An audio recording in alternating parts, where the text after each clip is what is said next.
There are things about growing older that no one really prepares you for. Not the books, not the doctors, not even the well-meaning children who say, "Just rest more, Dad," or "Take it easy, Mom." But deep down, you know, it's not just about rest.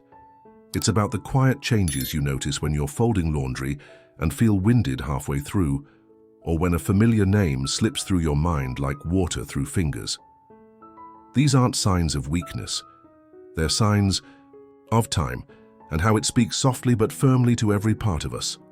Today I want to talk with you, not lecture, not advise, but simply share, because after 70, life doesn't get easier, but it does ask for a different kind of strength. In this video, we'll walk through 9 things many seniors do, often without realizing it, that make life harder than it needs to be. And more importantly, we'll talk about what to do instead, gently and practically. If this speaks to you, don't forget to hit that subscribe button, share your experience in the comments, even just a "why one is me," and stay with me. You may be surprised how many of us are walking this same road quietly together. It often begins in small, quiet ways.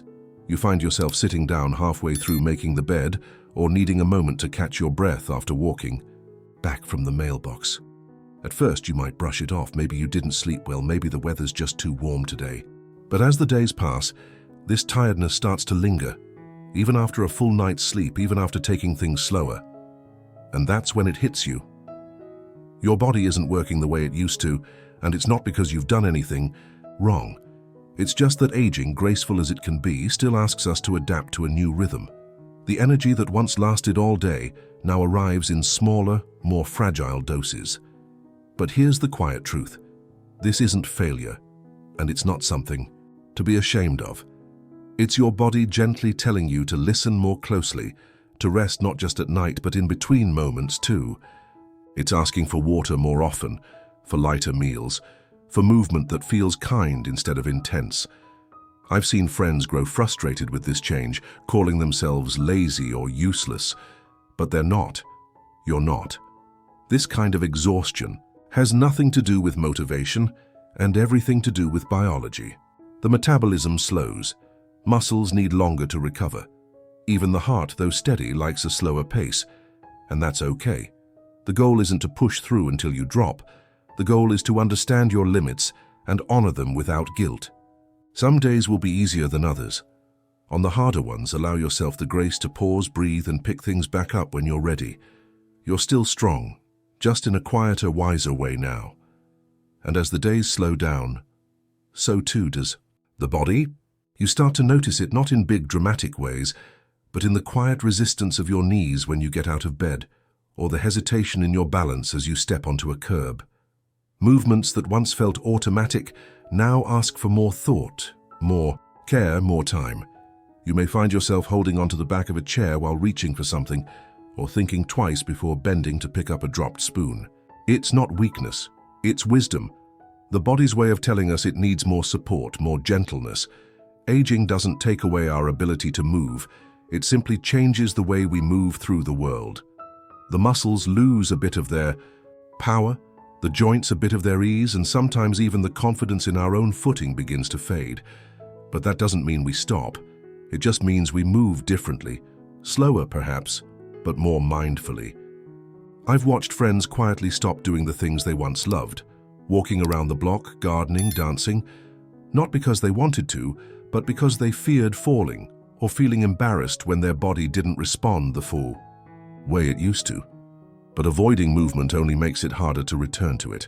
The truth is, gentle motion, even a short walk each day, is one of the best gifts you can give yourself. It helps your balance, your heart, your mood, and most of all, your independence. You don't need to train like you're 30 again. You just need to keep your body in motion in whatever way feels right for you. One step at a time still counts, and it still matters deeply. As the body begins to slow and the steps become more measured, so too do the nights stretch in unfamiliar ways. Sleep, which once came easily, now arrives in fragments. A few hours here, a restless turning there, and long stretches of silence where the mind wanders, even though the body is tired. You might find yourself waking at 3 a.m., staring at the ceiling, feeling more alert than you were all day. Or perhaps it's falling asleep that has become the struggle, lying in bed waiting for rest that never fully comes. This quiet battle with sleep is something many seniors face, yet few speak about it aloud. It's not always about having too much on your mind. Sometimes it's your hormones shifting, or your internal clock quietly changing pace. Sometimes it's the medications, the late coffee, the light from a hallway bulb left on too long. But whatever the cause, the result is the same. Fatigue that lingers even after you've rested, and a fog that follows you through the morning. And in that fog, memory dulls, mood fades, and motivation weakens. But here's the gentle truth. This isn't something you have to simply accept. There are small, caring rituals that can help, calming your evenings, dimming the noise of the world, allowing your body to prepare for rest like it once prepared for work.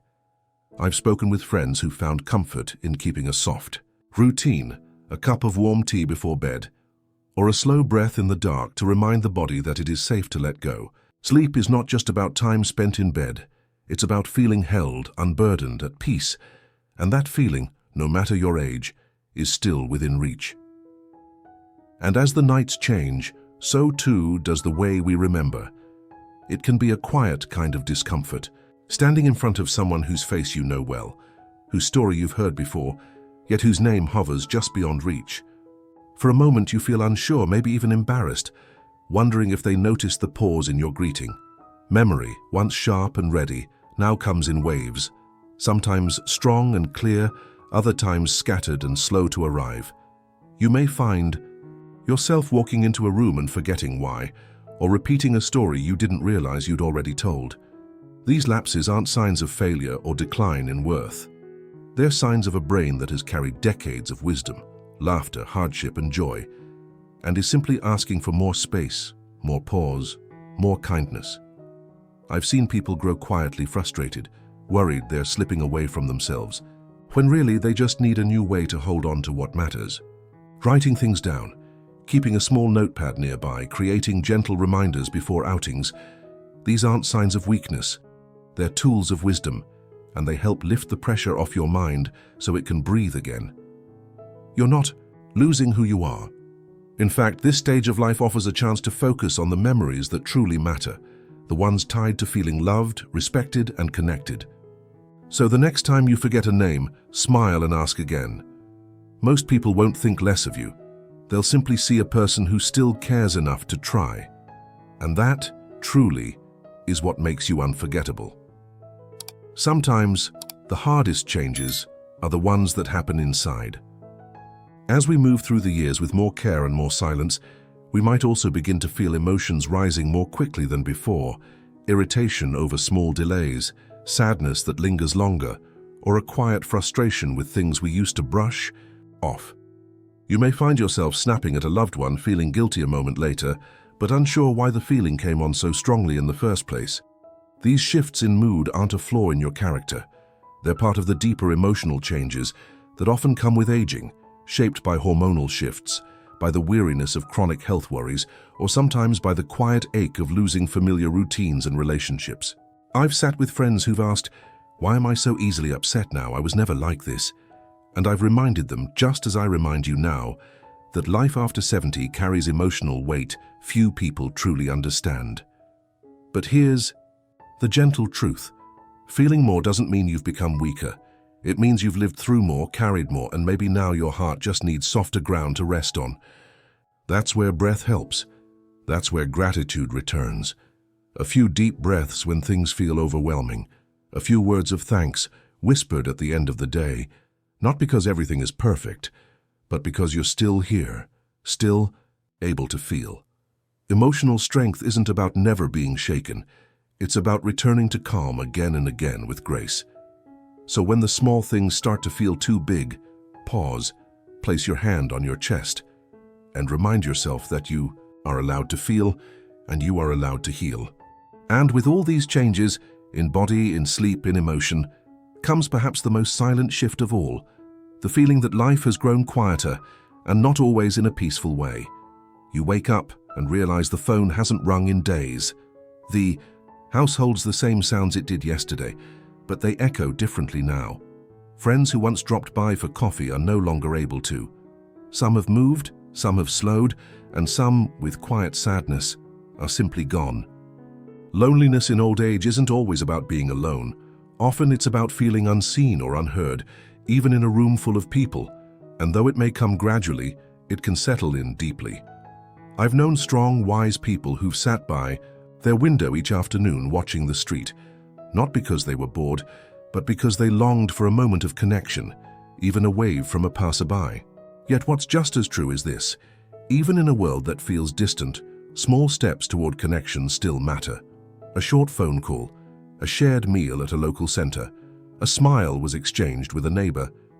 These may seem simple, but they have power, the kind that nourishes emotional health, strengthens memory, and even extends longevity. And if going out feels hard, technology now offers bridges, online groups, book clubs, message boards filled with others walking the same season of life. You don't need dozens of friends to feel whole. You just need a few honest moments of presence where someone hears your voice and knows your name. So if you feel the quiet pressing in, know that you're not the only one. And even more importantly, know that reaching out, even a little, can begin to fill that silence with something warmer. And as the heart adjusts to new rhythms and the days grow quieter inside, there comes a different kind of silence, one that creeps in slowly through the eyes and ears. At first it's subtle. Words in conversation begin to sound a little less clear, the print in a favorite book seems smaller than it used to be, or the faces on TV start blending into soft outlines. You might find yourself leaning in to hear, squinting more than you'd like, or pretending to follow along, just to avoid the discomfort of asking someone to repeat themselves. I've seen this happen often, not as a dramatic loss, but as a gradual fading that can make even the most social person start to withdraw. But losing clarity in vision or hearing isn't just about the senses. It quietly chips away at connection, at confidence, and sometimes even at the willingness to keep engaging with the world. Yet there is no shame in acknowledging these changes. They are deeply human and deeply common.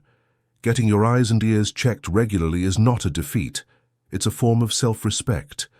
Tools like glasses, hearing aids, or assistive devices aren't signs of decline. They are bridges back to the life you still deserve to fully experience. And when you use them, you may find that the world becomes richer again, that you hear the laughter in a grandchild's voice more clearly, or see the details in a sunrise you'd almost forgotten to notice. The world may change as we age, but we don't have to fade with it. We can stay connected, not just to others but to our surroundings, to beauty, and to the small joys that still whisper to us if we're willing to listen. And along with the softer hearing, the slower steps, and the quieter nights, there often comes a feeling that is harder to name. The quiet fear that needing help means you're somehow losing yourself. It can start with small things, like needing a hand with the groceries or struggling to open a jar. Maybe someone offers assistance and you smile, but deep down there's a sting, as if a part of your independence just slipped away. I've felt that too, and I've heard it in the voices of many older friends who whisper, "I used to do this on my own." The truth is, we've been taught for so long that strength means doing everything alone. But as we grow older, real strength starts to look different. It looks like knowing when to rest instead of pushing through pain. It looks like saying yes when someone offers a ride, not because you can't walk, but because you know your energy is worth preserving. Independence doesn't vanish when you accept help. It evolves. It becomes wiser, more intentional, and more deeply rooted in self-respect. I've seen people blossom again, not by holding on to every task, but by letting go of what drains them so they can focus on what brings joy. Asking for help is not giving up. It's choosing to live in a way that honors the season you're in. And when done with grace, it opens the door to more freedom, not less.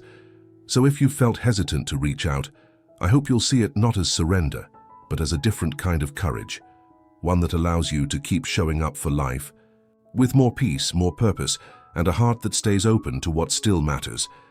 And as we learn to accept help with more grace, there's another shift that creeps in almost unnoticed: the way our body begins to respond differently to temperature.